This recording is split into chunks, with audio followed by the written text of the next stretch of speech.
Assalamualaikum warahmatullahi wabarakatuh. Alhamdulillahirabbil alamin alladzi arsala rasulahu bil huda wa dinil haqq liyudhhirahu 'alad dini kullihi walau karihal musyrikun. Asyhadu an la ilaha illallah wahdahu la syarikalah wa asyhadu anna Muhammadan abduhu wa rasuluh sallallahu alaihi wa ala alihi wa ashabihi ajma'in, amma ba'du. Pertama-tama marilah kita panjatkan puja dan puji syukur kehadirat Allah tabaraka wa ta'ala yang telah mengumpulkan kita bersama di tempat yang mulia ini dalam keadaan sehat walafiat tanpa halangan sedikit pun. Salawat serta salam kita haturkan kehadirat Nabi Muhammad sallallahu alaihi wasallam, suri tauladan kita semua, orang-orang beriman yang mengharapkan kebahagiaan di dunia dan di akhirat. Bapak, ibu-ibu, saudara-saudari rahimakumullah,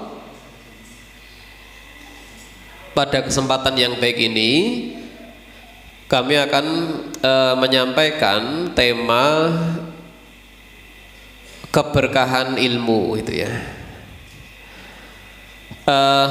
Kata keberkahan ini diambil dari bahasa Arab, karena di dalam bahasa Arab ada kata al-barakatu yang itu artinya kasratul khairi wa thubutuhu.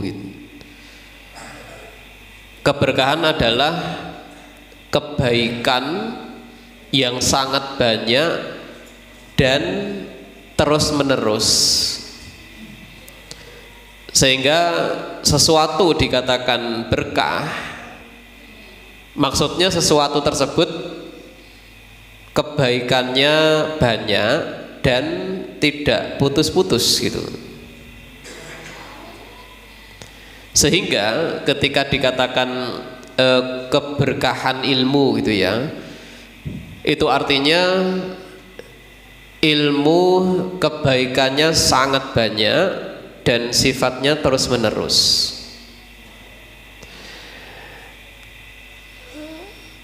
Kesimpulan bahwa ilmu itu berkah memang benar, banyak buktinya baik dari Al-Quran maupun hadis. Di dalam Al-Quran misalnya, di dalam surat Al-Baqarah, terutama ayat-ayat yang menceritakan tentang proses penciptaan manusia pertama dalam sejarah kehidupan manusia, yaitu Nabi Adam. Ketika itu malaikat itu sudah diciptakan, iblis juga sudah diciptakan. Khususnya malaikat ini ketika tahu Allah menciptakan satu makhluk lagi, yaitu Adam, malaikat sempat meragukan kemampuan makhluk yang bernama Adam ini menjadi khalifah, karena Allah selain memberitahukan kepada malaikat bahwa Allah menciptakan makhluk satu lagi, yaitu Adam, Allah juga memberitahu nanti Adam ini akan menjadi khalifah, gitu. Khalifah dalam arti wakil dari Allah di bumi.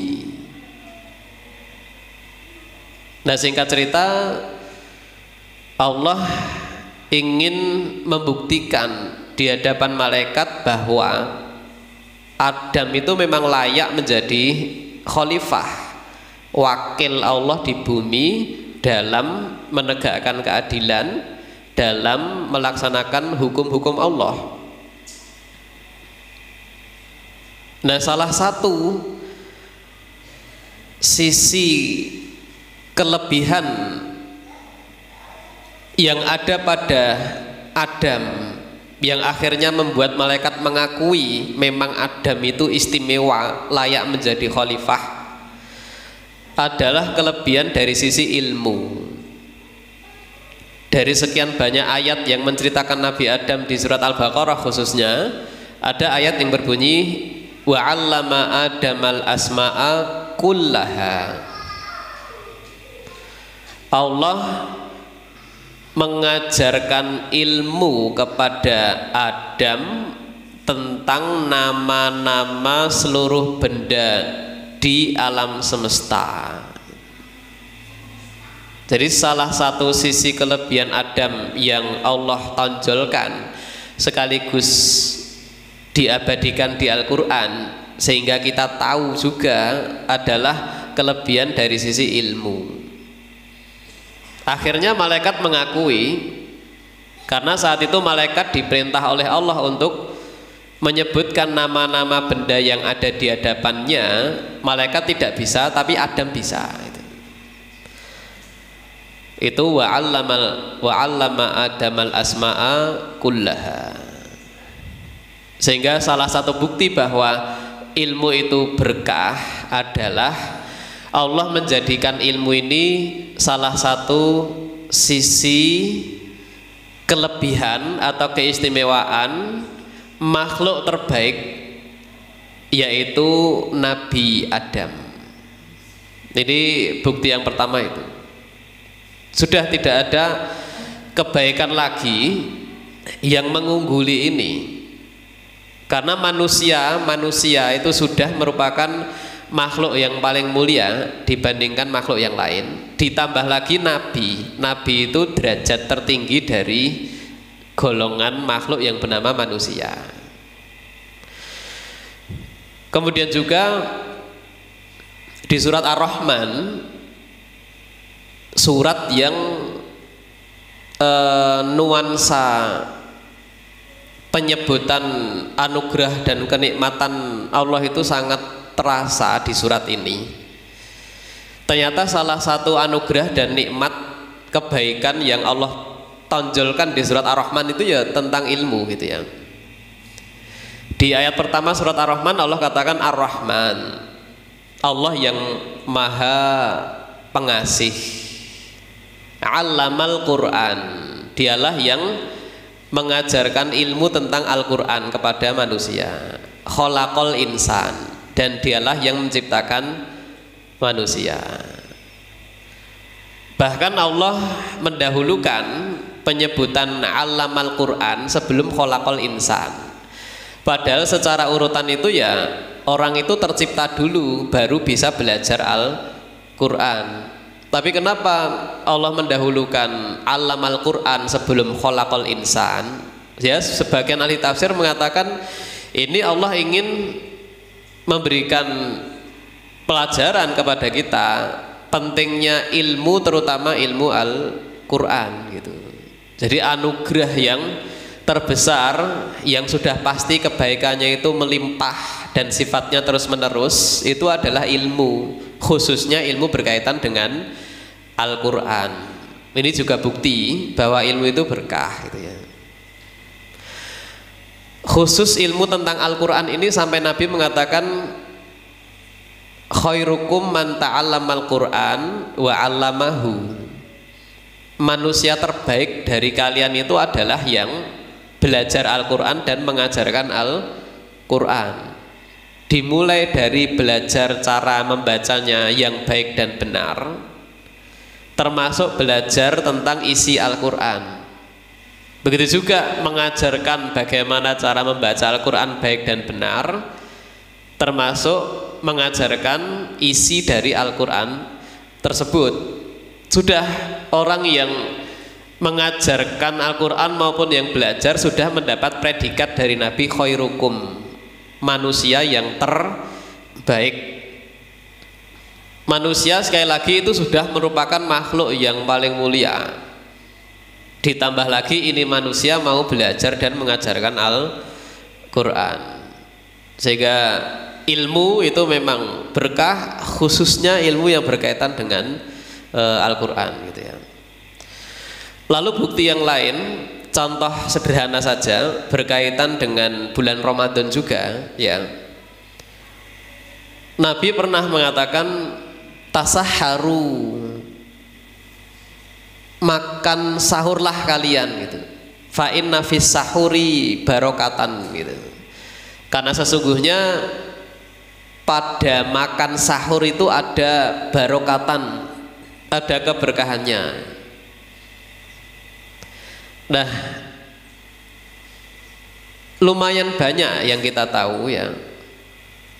Orang yang puasa itu entah kurang semangat sahur atau kelewat sahur, ketiduran gitu ya.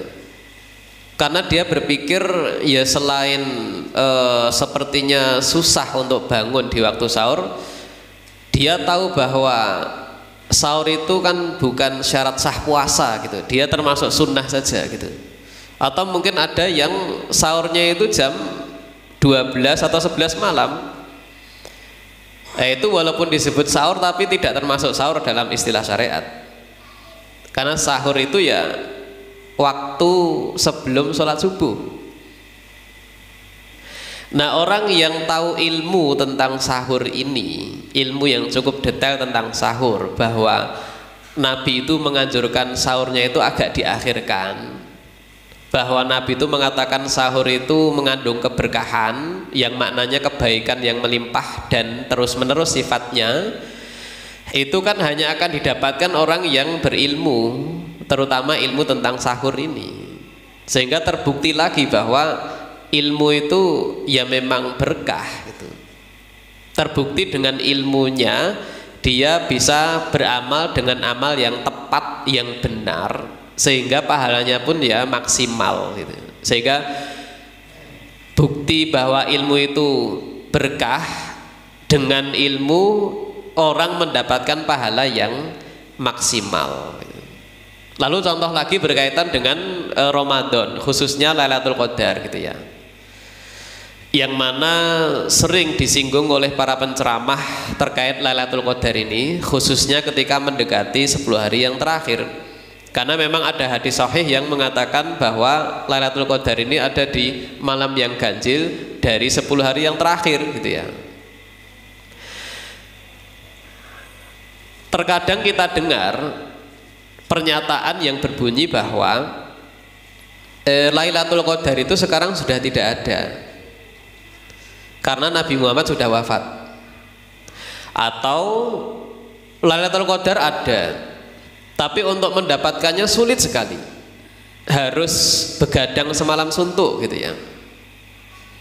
Nah, ini keliru semua ini dua pernyataan ini. Yang benar Lailatul Qadar masih ada sampai kiamat, dan yang benar untuk mendapatkan Lailatul Qadar tidak harus begadang semalam suntuk gitu. Kenapa demikian ya? Yang pertama, di surat Al-Qadar ayat 3 ketika Allah menyinggung Lailatul Qadar itu mengatakan Lailatul Qadri khairun min alfi syahrin. Lailatul Qadar itu lebih baik dari 1000 bulan. Banyak ahli tafsir yang mengatakan maksudnya adalah amalan yang dilakukan bertepatan dengan Lailatul Qadar, maka pahalanya itu dilipat gandakan seperti orang yang mengamalkan amalan sejenis selama 1000 bulan. Yang mana 1000 bulan itu sebagian ahli tafsir ada yang mengkonversikan menjadi tahun adalah 83 tahun lebih 4 bulan. Karena 1 tahun 12 bulan, 1000 bulan berarti 83 tahun lebih 4 bulan. Sehingga berdasarkan tafsir kebanyakan ulama ini, orang yang sholat isya berjamaah misalnya, tapi kok bertepatan dengan Lailatul Qadar gitu ya, ya berarti sholat isya-nya yang mungkin hanya 5 menit atau 7 menit atau 10 menit itu pahalanya dicatat ya oleh malaikat persis seperti dia sholat isya selama 83 tahun lebih 4 bulan non-stop gitu. Kan maksudnya begitu. Ya berarti memang untuk mendapatkan kebaikan Lailatul Qadar tidak harus begadang semalam suntuk. Maka yang benar itu dikatakan begini, orang yang ibadahnya semakin lama, maka pahala dan kebaikan yang didapatkan dari Lailatul Qadar semakin banyak. Sehingga orang yang hanya sholat isya dengan orang yang sholat isya ditambah dengan sholat taraweh bertepatan dengan Lailatul Qadar, jelas lebih banyak yang ditambah dengan sholat taraweh. Apalagi dia ditambah dengan membaca Al-Quran dan seterusnya. Ini juga diketahui melalui ilmu gitu, sehingga ilmu itu berkah. Ya ini buktinya, dengan ilmu orang mendapatkan pahala yang maksimal dengan ibadah yang tepat walaupun tanpa menguras tenaga itu. Oleh karena itu Imam Syafi'i pernah berpendapat minimal sholat isya berjamaah dan di hatinya ada cita-cita besok sholat subuh itu sudah bisa mendapatkan kebaikan Lailatul Qadar. Ya tentu jika dia ingin pahalanya lebih banyak lagi, sholat isya ditambah yang lain kan gitu. Ini contoh lagi betapa sering ya orang itu mendapatkan pahala maksimal tapi amalannya tidak terlalu menguras tenaga karena tepat, karena dia beramalnya berdasarkan ilmu gitu. Lalu terakhir yang lebih sederhana lagi, ulama itu mengatakan sholat rawatib ba'da isya itu 2 rakaat itu lebih utama dibandingkan dengan sholat taraweh. Banyak ahli fikih bicara seperti itu. Kenapa demikian? Karena yang namanya sholat sunnah rawatib ya minimalnya 2 rakaat sebelum duhur dan 2 rakaat sesudahnya, 2 rakaat ba'da maghrib, 2 rakaat ba'da isya, dan 2 rakaat sebelum subuh. Itu kan rawatib namanya. Itu Nabi tidak pernah meninggalkan itu, sehingga menjadi urutan atas dari sekian banyak sholat sunnah. Dan ulama mengatakan akhirnya sholat sunnah rawatib ba'da isya lebih utama dari sholat taraweh. Maksudnya orang yang tidak punya ilmu tentang ini gitu ya, sholat isya dia sholat taraweh tapi dia tidak sholat rawatib gitu. Kan mungkin terjadi ini. Dia tidak berdosa, tidak. Tapi yaitu karena kurang ilmu sehingga pahalanya tidak maksimal. Nah, jika dia tahu ya dia ba'da isya sebelum taraweh dia menyempatkan 2 rakaat dulu sholat sunnah rawatib ba'da isya. Nah, jadi dalam banyak permasalahan terbukti orang yang punya ilmu itu mengungguli orang yang tidak punya ilmu dari sisi pahala maupun dari sisi derajat. Ya pada akhirnya benarlah firman Allah, qul hal yastawil ladina ya'lamun wal ladina la ya'lamun. Kata Allah jelas tidak sama antara orang yang tahu dengan orang yang tidak tahu. Lalu terakhir benar juga firman Allah, yarfa'illahu alladina amanu minkum wal ladina utul ilma darajat. Allah itu meninggikan orang yang beriman sekaligus berilmu sekian derajat. Orang punya iman baik, tapi yang Allah naikkan derajatnya sampai entah berapa derajat itu yang beriman sekaligus berilmu. Nah ini beberapa bukti bahwa memang ilmu itu berkah. Maka semangatlah kita untuk selalu menambah ilmu ya, terutama ilmu yang semakin mendekatkan diri kita kepada Allah, ilmu yang semakin mendorong kita untuk sadar bahwa ada kehidupan lagi setelah kematian, yaitu kehidupan akhirat. Ilmu yang bisa membimbing kita dalam hidup, mengarungi hidup yang penuh dengan ujian, baik itu ujian harta, ujian tahta maupun ujian wanita gitu ya. Nah, sehingga hidup kita di dunia terarah ya, teratur, di akhirat bahagia selamanya. Ini singkat tentang keberkahan ilmu, semoga bermanfaat. Yang benar dari Allah Subhanahu wa taala, yang salah dari kami. Wassallallahu ala nabiyina Muhammadin wa alihi wa sahbihi ajmain. Assalamualaikum warahmatullahi wabarakatuh.